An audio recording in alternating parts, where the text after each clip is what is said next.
Magiging finish line natin hindi na ang public market. Lili ko tayo dyan lampas ng Team Trophy kanan.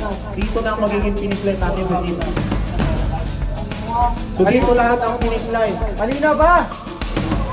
Yung finish line natin hindi ka na sa may 7-Eleven. Kasi delikado kasi tuwi yan.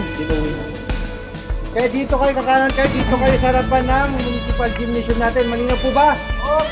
Huwag yung sabihin na hindi namin alam. Kasi hindi nyo alam, hindi kayo nakinig ngayon. Qualified kayo. Malinaw? 1, 2, 3, go! Pesa!